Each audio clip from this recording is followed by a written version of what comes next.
नमस्कार, मी आशिष मगर. स्वागत आहे तुमचं एटीएम गुरु या यूट्यूब चॅनलवर. आणि बघा, 2024ला ज्या विधानसभेच्या निवडणुका झाल्या त्या निवडणुकांमध्ये हिंगोली जिल्ह्यातील वसमत विधानसभा मतदारसंघ हे नाव खूप चर्चेत आलं.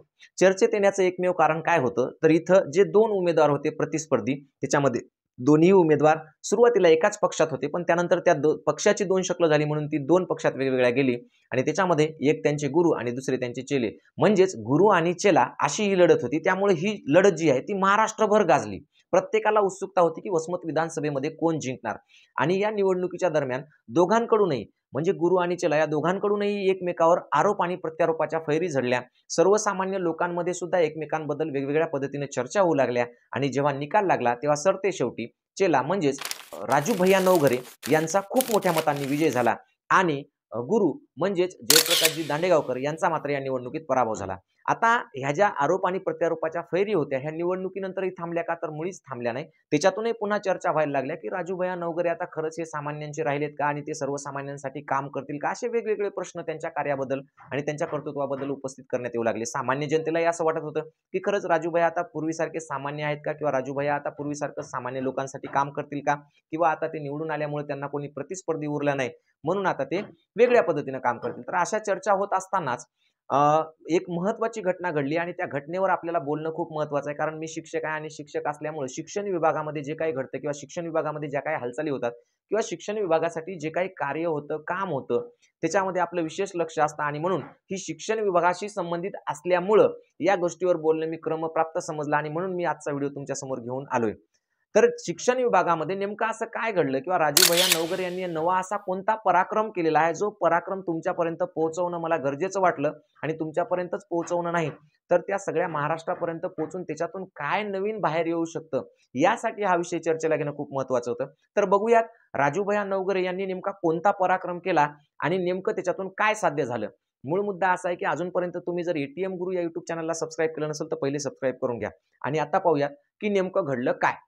तर बघा, 2025च्या नवोदयची परीक्षा ही 18 जानेवारीला आहे. 18 जानेवारीला हिंगोली जिल्ह्यातून या परीक्षेसाठी जवळपास 8,000 मुलांनी फॉर्म भरलेले आहेत. म्हणजे 8,000 मुलांचं भवितव्य 18 तारखेला ठरणार आहे की ते नवोदय विद्यालयामध्ये प्रवेश करतील की नाही. मूळ मुद्दा याच्यातला असा आहे की याच्यातली 90% मुलं हे ग्रामीण भागातली आहेत. वाड्या, तांड्या, वस्ते, खेडेपाडे याच्यातले सगळे हे मुलं आहेत. या मुलांना अभ्यास जरी चांगला असेल, हुशार जरी असतील, तरी प्रत्यक्ष परीक्षा देण्याचा अनुभव मात्र मुळीच नसतो. कारण ते कधी तालुक्याला जाऊन अशा पद्धतीच्या परीक्षा त्यांनी कॉम्पिटिटिव्ह एक्झाम दिलेल्या नाहीत. आणि मग काय होतं, बऱ्याच वेळा विद्यार्थी हुशार असतात, त्यांना सगळं येणारं असतं, पण ते ऐन वेळेला परीक्षेला तालुक्याच्या ठिकाणी जातात आणि मग तिथं गोंधळलेल्या अवस्थेत असतात, किंवा मग त्यांच्यावर त्या परीक्षेचं दडपण येतं आणि मग त्यांना निश्चित असा स्कोअर प्राप्त होत नाही किंवा निश्चित गुण मिळत नाहीत. आणि म्हणून मग हुशार असलेली मुलं सुद्धा याच्यात मागे पडतात. या उलट जे पालक सुशिक्षित आहेत, जे आपल्या मुलांची वारंवार सराव घेतात, परीक्षा घेतात, किंवा त्यांनी लहानपणापासून पहिली दुसरीपासून वेगवेगळ्या कॉम्पिटिटिव्ह एक्झामला बसवलेला आहे, अशी मुलं मात्र सर्वसाधारण ॲव्हरेज असले तरी सुद्धा त्यांच्या प्रॅक्टिसमुळे ते वर जातात.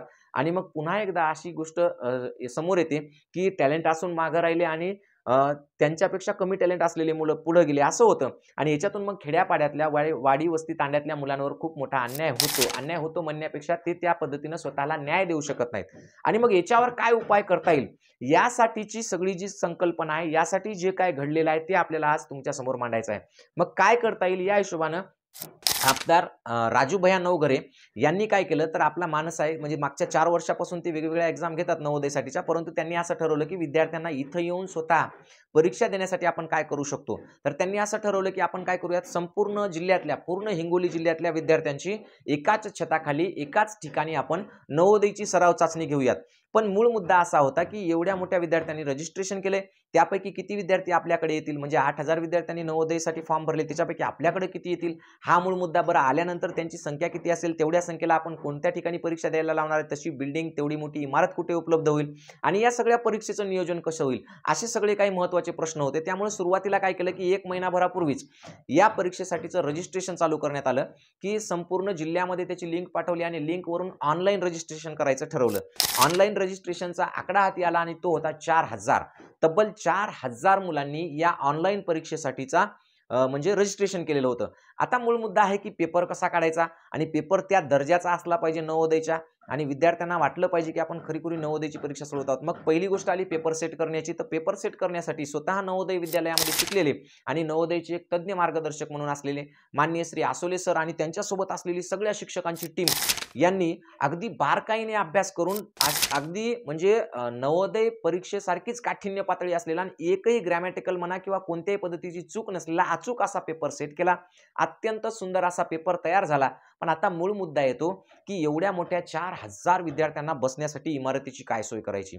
आणि तेव्हा एक नाव समोर आलं, म्हणजे वारंवारच मागच्या 3-4 वर्षापासून शिक्षण विभाग असो किंवा सामाजिक कार्यक्रम असो अशा गोष्टींसाठी स्वतः आपली शाळा विनामूल्य उपलब्ध करून देणारे आणि सगळं नियोजन काटेकोर पद्धतीनं पाळणारे श्री संदीप चव्हाण सर आणि त्यांच्या शाळेचं नाव आहे LBS. तर या LBS शाळेची संदीप चव्हाण सरांची खूप मोठी बिल्डिंग आहे, खूप मोठा त्यांचा एरिया आहे आणि त्याच्यामध्ये जवळपास 60 हॉल आहेत. मग या 60 हॉलची आणि एवढ्या मोठ्या इमारतीची जी हे आहे गरज होती याच्यासाठी कशासाठी नवोदयच्या परीक्षेसाठी, तर ती हॉल किंवा ती बिल्डिंग संदीप चव्हाण सरांनी अगदी पहिल्या शब्दामध्येच या परीक्षेसाठी देऊ केली आणि सगळं नियोजन त्यांनी स्वतःकडे घेतलं आणि मग या LBS शाळेमध्ये या 4000 विद्यार्थ्यांची परीक्षा घ्यायचं ठरलं. आता मूळ मुद्दा येतो की 4000 विद्यार्थी खरंच खेड्यापाड्यातून येतील का? बरं आले तर ते परीक्षेमध्ये कशा पद्धतीने बसतील, त्यांची काय सोय करण्यात येईल काय नाही. तर त्यावरही जेव्हा परीक्षेचा दिवस उजाडला त्या दिवशी सकाळी 9 वाजतापासूनच, म्हणजे परीक्षेची वेळ ही 12 ते 2 होती, परंतु सकाळी 9 वाजतापासून हिंगोली जिल्ह्यातल्या प्रत्येक खेड्यापाड्यातून वाहनं यायला लागली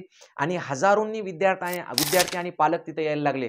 म्हणजे असं वाटलं होतं की जरी रजिस्ट्रेशन 4000 झाले असतील तरी एवढे विद्यार्थी येणार नाहीत, पण तब्बल 4000 विद्यार्थी तिथं 12 वाजेपर्यंत आले. त्यांना रांगेने व्यवस्थित वर्गापर्यंत नेणं, वर्गात बसवणं, इमारतीतले 60 हॉल कमी पडतील ही शक्यता आधीच माहीत होती, कारण विद्यार्थी येतील असाही एक विश्वास वाटत होता. म्हणून त्याच ग्राउंडमध्ये टेंट टाकून परत पुन्हा नवीन खोल्या तयार करण्यात आल्या. एकंदरीत अशा जवळपास 86 खोल्या तयार करण्यात आल्या आणि या 86 खोल्यांमध्ये काही खोल्यांमध्ये 40 तर काही खोल्यांमध्ये 50 या पद्धतीने विद्यार्थी बसवण्यात आले आणि तब्बल 4000 विद्यार्थ्यांनी एकाच वेळी ही नवोदयची परीक्षा दिली आणि 4000 विद्यार्थ्यांचे निकाल सुद्धा अगदी पेपर झाल्यानंतर लगेच त्याच वर्गामध्ये आन्सर शीट होत्या, त्या विद्यार्थ्यातल्या वर्गातल्या आन्सर शीट तेव्हाच तपासण्याची सोय होती. म्हणजे पुढच्या 10 ते 15 मिनिटांमध्ये निकाल सुद्धा लागलेला आहे. एकंदरीत एवढ्या सगळ्या परीक्षा चालू असताना स्वतः राजूभाई नवघरे हे आमदार स्वतः परीक्षा सेंटरवर आले. त्यांनी तिथली सगळी पाहणी केली. त्यांनी वर्गामध्ये जाऊन विद्यार्थ्यांना सुद्धा विचारलं की पेपर कसा आहे किंवा तुम्हाला याबाबतीत काय वाटतं, काही अडचणी आहेत का, ह्या सगळ्या जाणून घेतल्या. एवढंच नाही तर पेपर झाल्यानंतर सुद्धा राजूभाई नवघरे यांनी स्वतःहून प्रत्येक विद्यार्थ्यांना मायेनं आणि लाडानं त्यांना अल्पोपहाराची सोय केली होती, म्हणजे त्यांच्या जेवणाची सोय केली होती. त्यांना प्रत्येक विद्यार्थ्यांना आग्रहाने त्यांनी जेवू पण घातलं. म्हणजे एकंदरीत 4000 विद्यार्थ्यांची एकाच वेळी एकाच छताखाली नवोदयची परीक्षा घेण्यात आली, सराव चाचणी, आणि तेही अत्यंत काटेकोर नियोजनानं. आणि या सगळ्यांमध्ये सगळे शिक्षक असतील, पालक असतील, वेगवेगळे राजूभाई नवघरे प्रतिष्ठान, सेवा प्रतिष्ठानचे जे कर्मचारी असतील किंवा जे काही मित्रमंडळ असेल त्यांचं या सगळ्यांनी सहभाग घेतला आणि परीक्षा अत्यंत यशस्वीपणे पार पडली. सांगायचा मुद्दा हा आहे की एखाद्या आमदाराने जर ठरवलं तर तो म्हणजे सर्वसामान्य गोर गरीब विद्यार्थ्यांसाठी किंवा खेड्यापाड्यातील वाडी वस्ती तांड्यावरील लोकांसाठी काय करू शकतात हे त्यांनी दाखवून दिलेलं आहे. म्हणजेच या महाराष्ट्रामध्ये जे 288 आमदार आहेत त्यांनी केवळ राजकारणापुरतं राजकारण करावं, पण एकदा निवडणुका संपल्या की अशा पद्धतीनं सर्वसामान्य लेकरांसाठी काम करावं. ही एक महत्त्वाची याच्यातून आउटपुट निघतं की त्यांनी असं करावं, हा संदेश जातो. राजूभाई नवघरे यांनी केवळ परीक्षाच घेतली नाही तर त्या विद्यार्थ्यांसाठी पॅडचं नियोजन असेल, पेनीचं नियोजन असेल, त्यांच्या नाश्त्याचं जेवणाचं नियोजन असेल, त्याचबरोबर आलेल्या पालकांच्या सगळ्या सोयी असतील, विद्यार्थी प्रत्येक पालकापर्यंत परीक्षेनंतर पोहोचला पाहिजे, घरी व्यवस्थित पोहोचला पाहिजे, या सगळ्या गोष्टींसाठीचं काटेकोर असं हे केलं अंमल, म्हणजे काटेकोर त्यांनी नियोजन केलं आणि ते अंमलात आणलं. आता दरवर्षी याचप्रमाणे त्यांनी परीक्षा घेण्याचा मानस ठेवला आहे. याच्यातून एक गोष्ट अशी आपण म्हणू शकतो की जर एखाद्या आमदाराने ठरवलं तर तो सगळ्यात महत्त्वाचा विषय काय असतो एखाद्या आमदाराच्या मतदारसंघाच्या विकासाचा, तर ते असते शिक्षण. आणि शिक्षण विभागाकडे जर एखादा आमदार इतक्या तत्परतेनं पाहत असेल, इतक्या तत्परतेनं जर त्यांचं नियोजन असेल या विद्यार्थ्यांसाठी, गोरगरिबांसाठी, तर ते निश्चितच या महाराष्ट्रासाठी खूप आशादायक चित्र आहे. उरलेल्या 287 आमदारांनी याच्यातून नक्कीच काहीतरी बोध घ्यावा आणि आपापल्या तालुक्यामध्ये म्हणा किंवा आपापल्या विधानसभा मतदारसंघामध्ये या पद्धतीने शैक्षणिक कार्यक्रम राबवावेत. यापूर्वी सुद्धा आमदार राजूभाई नवघरे यांनी त्यांच्या वेगवेगळ्या शाळांना डिजिटल करण्यासाठी डिजिटल बोर्डची सुविधा केलेली आहे. इथून पुढे ते करत राहतील. त्यांच्या या कार्यासाठी आपण त्यांना भरभरून शुभेच्छा देऊ आणि परत एकदा सगळ्यांना विनंती करूयात की ATM गुरु हे चॅनल सबस्क्राईब करा आणि हा व्हिडिओ जास्तीत जास्त लोकांपर्यंत शेअर करा, जेणेकरून प्रत्येक तालुक्यातल्या आमदारापर्यंत हा गेला पाहिजे. त्यांना सुद्धा असं काहीतरी नवीन शैक्षणिक कार्य करण्याचं एक हे मिळालं पाहिजे, काय म्हणू आपण त्याला, प्रेरणा मिळाली पाहिजे आणि अशा पद्धतीनं 4,000 विद्यार्थ्यांनी एकाच वेळी एका छताखाली परीक्षा देण्याचा हा जो नवा पराक्रम केला, त्या पराक्रमाबद्दल आमदार राजूभाई नवघरे यांना पुनश्च एकदा शुभेच्छा देऊयात आणि थांबूयात. जय जिजाऊ, जय शिवराय.